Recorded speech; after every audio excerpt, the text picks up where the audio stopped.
everybody, today I want to show you how to make my recipe for dandelion jelly. This recipe is very near and dear to my heart. It's something my grandma used to make. It tastes like my childhood. I remember picking tons of dandelions and taking them to grandma's house so she could make us dandelion jelly.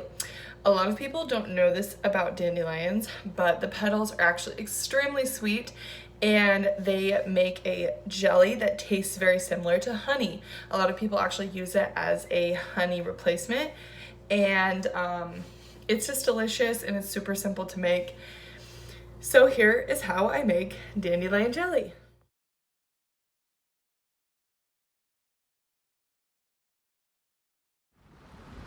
Make sure whatever dandelions you are picking are not treated with fertilizer or any other weed repellents. So I've got my bag of dandelions.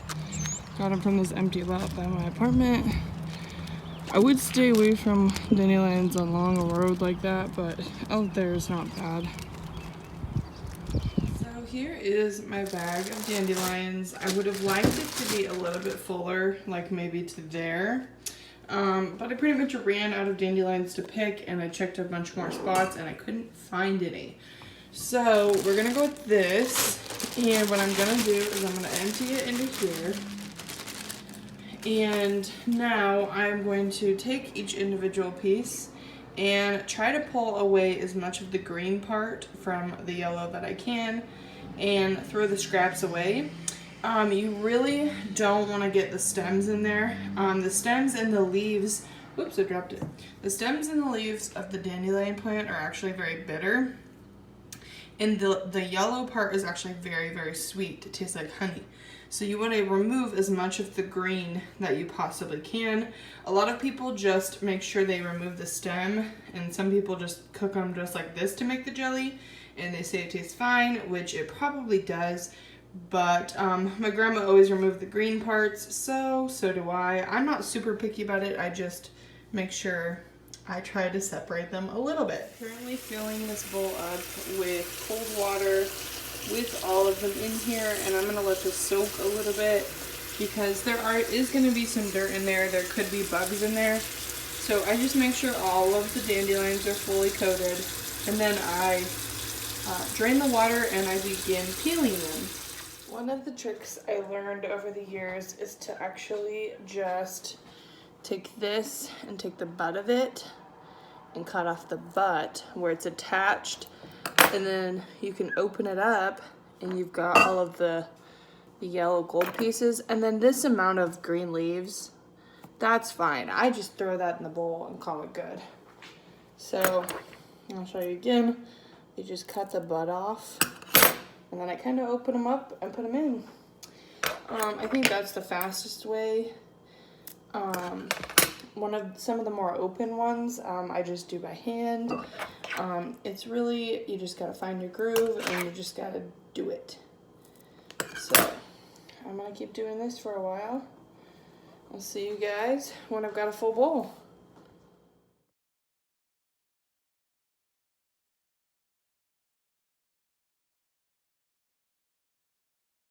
Okay, so I have all of my dandelion bits in this pot. I ended up with about 7 cups of the bloomed pieces, plus a few of these green. Obviously, I didn't get too picky with it. Some people will even leave the stems on. I just prefer to cut the ends off. I think it's easy, it's fine. So I put, 7 cups of dandelions in there, and then I put 8 cups of water, just a cup more, and then I'm gonna let this simmer, boil for 10 minutes. I just want to get all of the juices out of the petals and into the water and kind of get all the flavoring going. So I'm gonna cover it and let it go for 10 minutes. It has been boiling for 10 minutes, maybe a little longer. And this is what the consistency of the color of the water should be. It should be that green yellow color. We're gonna let this cool, and then once it cools, we will strain all of the dandelion out of it and continue making the jelly. Okay, so now I'm going to take this bag I've put all of the dandelion in, and I'm going to squeeze all of the liquid out.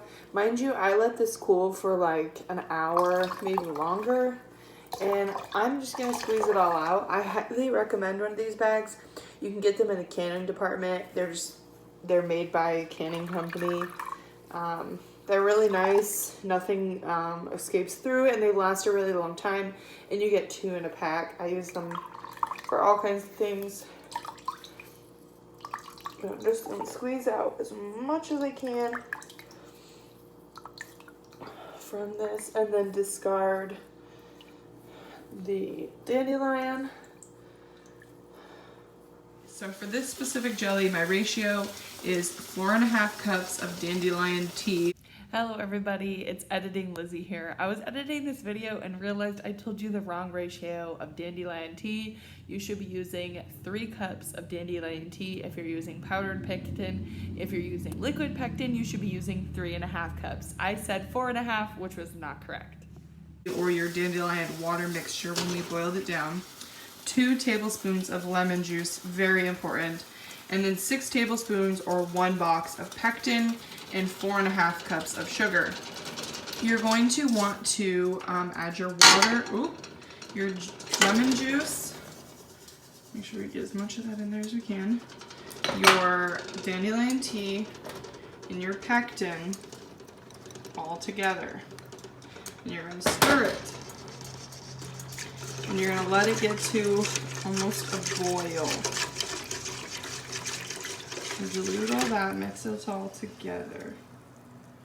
If you are doing the dandelion tea and you end up with not enough liquid, you can always add a little bit of water to the mixture to make sure you have enough of the liquid, or you can add other types of fruit juices. Some people add apple juice.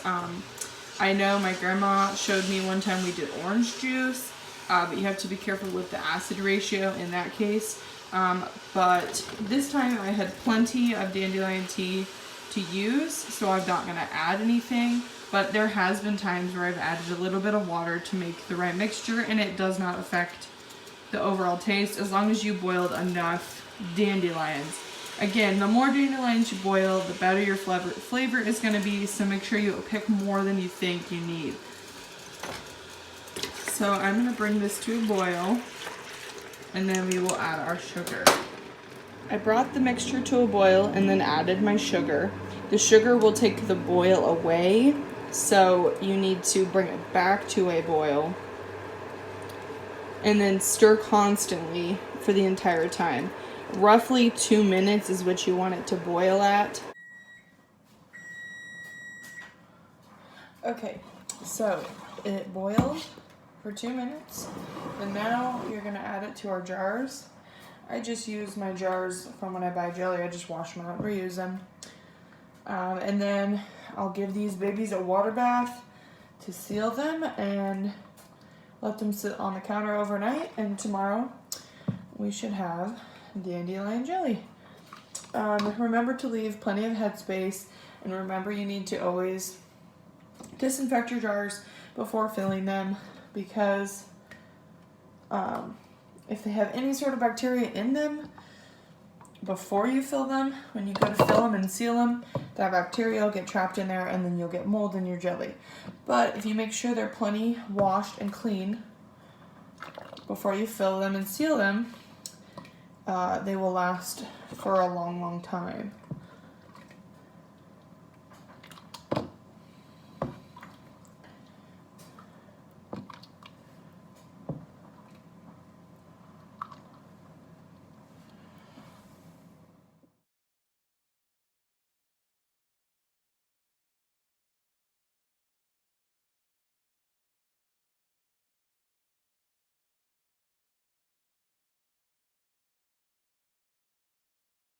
Okay, I was able to make 1, 2, 3, 4, 5, 6 little quarts, and then a little mini one, and then I actually had some left over, which I'm going to put in a different container. Every time is a little bit different. Sometimes you have a little less, sometimes you have a little more. It really just depends. I don't know how it works out that way, it just does.